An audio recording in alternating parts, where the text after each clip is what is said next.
The rest of the story. Sometime past midnight, John awakened in his hotel room, aroused by the faint sense that something was wrong. And as his eyes focused, he could see in the soft street light streaming in through the third-story window someone, apparently the figure of a man, quietly, hastily searching for something. John flicked on the light. The intruder spun around. "Who are you?" John asked. The intruder, indeed it was a young man, froze. "How'd you get in here?" John asked. The young man gestured with his head toward the window. "What have you got there?" John asked. The cat burglar opened his hand, revealing John's wallet and his pocket watch. "I wish you wouldn't take that," John said.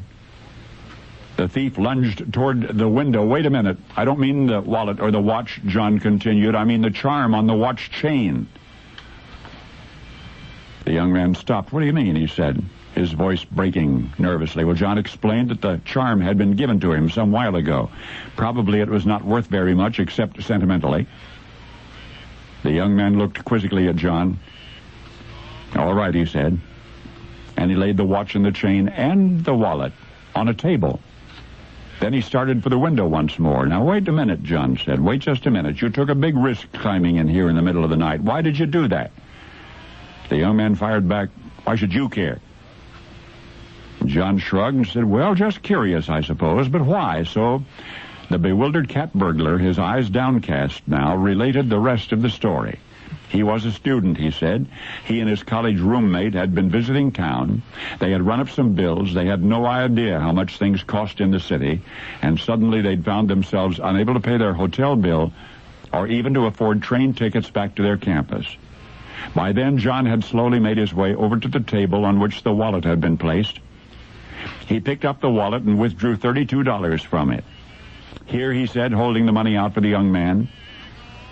"I don't know whether you're telling the truth, and what you did wouldn't be any less wrong if you are, but take this. Take it as a loan. I'll expect you to pay it back." And then John advised the young man to leave the way he had come, to climb out through the window, because, he explained, right outside John's hotel room door were two Secret Service agents.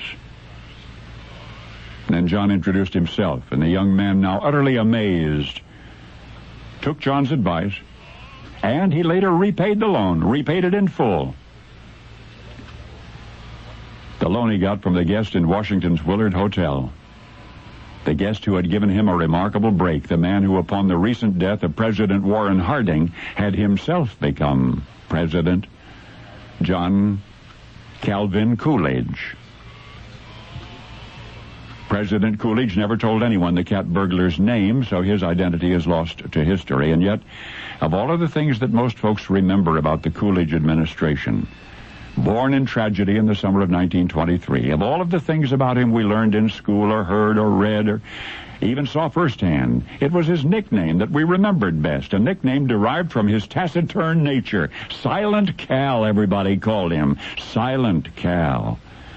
But now you've relived the little-known occasion on which Silent Cal said all that he had to say, and enough more, because now you know the rest of the story.